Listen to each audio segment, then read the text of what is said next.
দেখো এটা কিন্তু হচ্ছে সেই মহাপ্রসাদ, যেই প্রসাদটার জন্য আছে এখানে এত লক্ষ লক্ষ লোকের ভক্তের ভিড়। তো আমি কিন্তু সেই চিড়া দই প্রসাদটা পেয়েছি, কিন্তু হচ্ছে সেই চিড়ে দই মাখা, দেখতেই পাচ্ছ। দই আছে, আম আছে, কাঁঠাল আছে, তারপরে বাতাসা আছে, চিনি আছে। আচ্ছা, আর এখানে কিন্তু হচ্ছে সেই প্রসাদ ঘর, যেখানে প্রসাদ কিন্তু তৈরি হচ্ছে। এটা কিন্তু হচ্ছে চৈতন্য মহাপ্রভু কিন্তু মন্দির, দেখতে পাচ্ছ। একটা মাত্র শাস্তি, আর সেই শাস্তি থেকেই আজ লাখো মানুষের উৎসব। চলুন ঘুরে দেখি সোদপুর পানিহাটি চিড়া দই মহৎ উৎসবে। এখন আমি আছি সোদপুর স্টেশনে। আমি এখন যাব ঠিক এই উৎসবটা যেখানে পালন করা হয়, ঠিক সেইখানে। তো কি হয়, এবং এই উৎসবটা কিন্তু 500 বছরের কিন্তু পুরনো। তো চলো এখন সেখানেই যাচ্ছি, এবং এই স্টেশনে কিন্তু প্রচুর ভিড়, কারণ ভক্তরা কিন্তু যাওয়া শুরু করে দিয়েছে। তো আমি এখন যাচ্ছি, তো চলুন। আমি এখন সোদপুর স্টেশনের বাইরে বেরোচ্ছি, দেখতে পাচ্ছেন এখান দিয়ে কিন্তু টোটাল লাইন কিন্তু ভরে গেছে। আর এই রাস্তাটা দিয়ে সোজা গেলেই কিন্তু হচ্ছে চিড়া দই উৎসব যেখানে পালন করা হয়, ঠিক সেখানটাতে। আর এই হলো টোটো স্ট্যান্ড, দেখতে পাচ্ছ। রাস্তায় কিন্তু এভাবে জল দিচ্ছে এবং তার সাথে কিন্তু গুজিয়া দিচ্ছে। স্টেশন থেকে বাইরে বেরিয়ে কিন্তু দেখতে পাচ্ছ রাস্তায় কিন্তু এভাবে কিন্তু শরবত দেওয়া হচ্ছে। আর যত রাস্তা এগোবে তত কিন্তু তোমরা শরবত পাবে। দেখতে পাচ্ছ এখানেও কিন্তু জল দেওয়া হচ্ছে সবাইকে, এবং তার সাথে কিন্তু লাড্ডুও দেওয়া হচ্ছে। দেখতে পাচ্ছ এখানেও কিন্তু শরবত খাওয়াচ্ছে। তোমরা যত সামনের দিকে এগোবে, মানে যেখানে মেন উৎসবটা হচ্ছে, যত সেই দিকে যাচ্ছি, আর রাস্তায় কিন্তু দেখতে পাচ্ছি প্রত্যেকটা জায়গায় কিন্তু শরবত দিচ্ছে। আর গরম কিন্তু বেশ ভালোই পড়েছে, গরমে যখন জল দিচ্ছে তার কিন্তু খুবই ভালো। আর উৎসবটার নামই হচ্ছে চিড়া দই উৎসব। তো এই উৎসবটা কেন পালন করা হয়, এই উৎসবটা কিন্তু এই নয় যে নতুন উৎসব, এটা কিন্তু হচ্ছে 500 বছরের কিন্তু পুরনো এই উৎসবটা। এখন সেখানেই যাচ্ছি, গঙ্গার ঘাটের দিকে। তো তোমরা দেখতে থাকো। দেখতে পাচ্ছ আমাদের কিন্তু এখন এই রাস্তাটা কিন্তু পুরো সোজা বারবার হতে হবে। আর এখানে কিন্তু পুলিশ আছেই সাহায্যের জন্য। খুব সুন্দরভাবে কিন্তু এখানে যত ভক্তরা এসে কিন্তু পার করে দিচ্ছে। এই হলো সেই বিডি রোড। আর দেখতে পাচ্ছ এখানে কিন্তু ব্যানার লাগিয়ে দিচ্ছে, পানিহাটি দ্বন্দ্ব মহৎ উৎসব 2026। আর সব ভক্ত দেখতে পাচ্ছ কিন্তু হেঁটে যাচ্ছে সেই দিকেই। আমি কিন্তু এখন পানিহাটি ফেরিঘাট দিয়ে এগোচ্ছি, যেখানে গঙ্গার ঘাট আছে, ঠিক সেই দিকে। দেখতেই পাচ্ছ সামনে এবং পেছনে কিন্তু প্রচুর ভক্ত আছে, সবাই কিন্তু এখন সেদিকেই যাচ্ছে। তো এখন চলো সেখানেই যাই, গিয়ে দেখি সেখানকার এখন পুজো কিরম হচ্ছে। সামনে কিন্তু বাস দিয়ে কিন্তু আটকে দেওয়া হচ্ছে, তার কারণ প্রচুর কিন্তু ভিড় হয়েছে সামনে। দেখতেই পাচ্ছ কতটা ভিড়, এবং ঠিক পেছনে দেখো।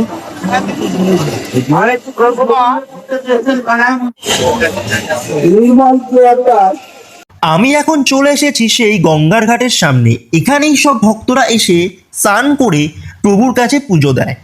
কিন্তু এই উৎসবটার নাম দণ্ড উৎসব কেন, সেটা কি আপনারা জানেন? এর পেছনে রয়েছে 500 বছরের পুরনো এক ইতিহাস।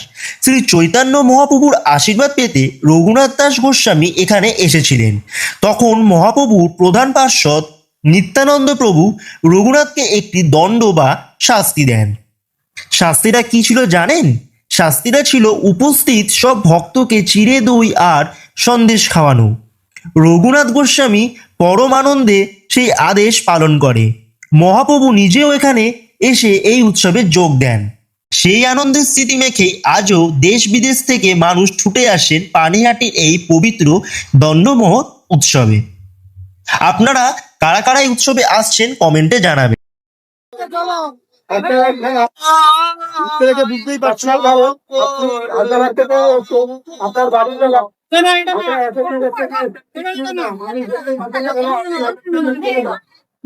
এখানে কিন্তু নাম কীর্তন হচ্ছে, দেখতেই পাচ্ছ।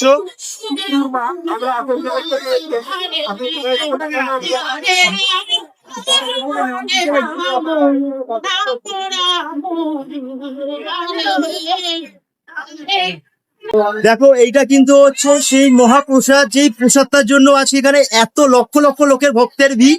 তো আমি কিন্তু সেই চিড়া দই প্রসাদটা পেয়েছি।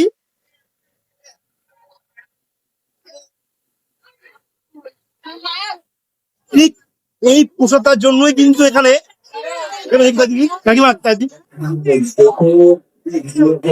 ঠিক এই প্রসাদটাই জন্য কিন্তু এখানে এত লক্ষ লক্ষ ভক্তের ভিড়, দেখতেই পাচ্ছ। এটা কিন্তু হচ্ছে ইসকন।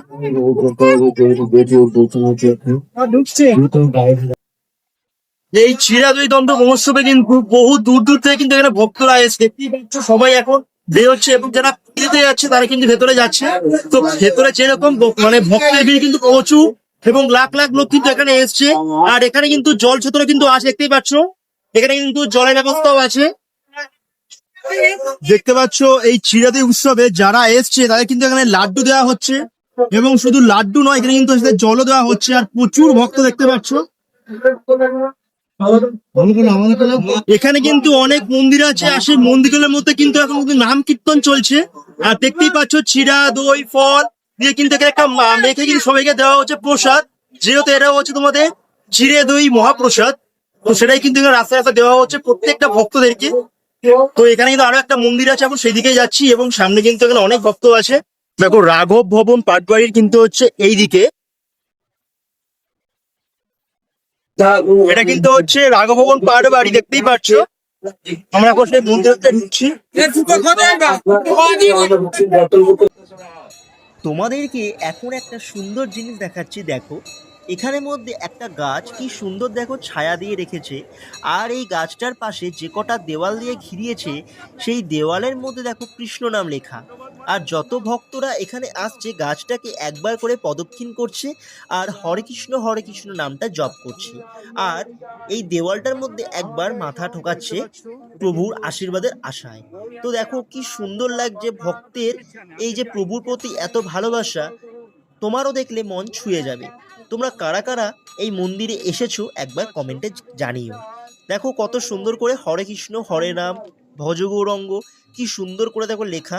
আর এখানটা আসলে এতটা ঠান্ডা, মানে তোমরা নিজেরা না আসলে বুঝতে পারবে না কি সুন্দর জায়গা। আর এখানে শ্রী রঘুনাথ গোস্বামী দেখতে পাচ্ছ ওনার শিষ্যদেরকে কিন্তু এখানে শিক্ষাদান করছে, সেটারও কিন্তু একটা মূর্তি এখানে করেছে, খুবই সুন্দর লাগছে দেখতে।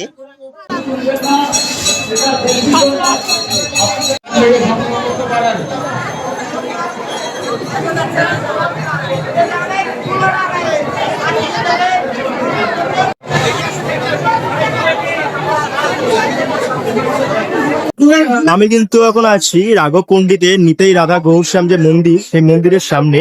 আর এটা কিন্তু হচ্ছে রাঘবের ঘরের রাধা ঠাকুর রানী। এখানে কিন্তু মেন কিন্তু প্রসাদটা কিন্তু তৈরি করা হচ্ছে। আর এই হলো সেই মন্দির।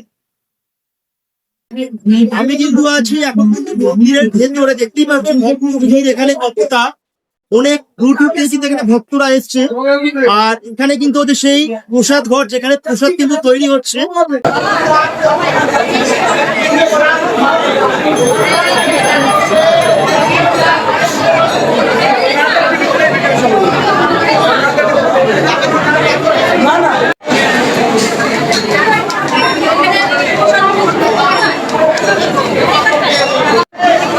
দেখতে পাচ্ছ এখানে কিন্তু হচ্ছে রাঘব পণ্ডিতের কিন্তু ছালি ঘর, ভক্তরা কিন্তু ভেতরে যাচ্ছে।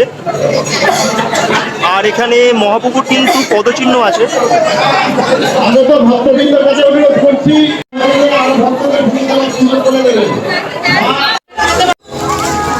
যত সময় এগোচ্ছে তত কিন্তু এখানে ভিড় বাড়ছে ভক্তের, দেখতেই পাচ্ছ।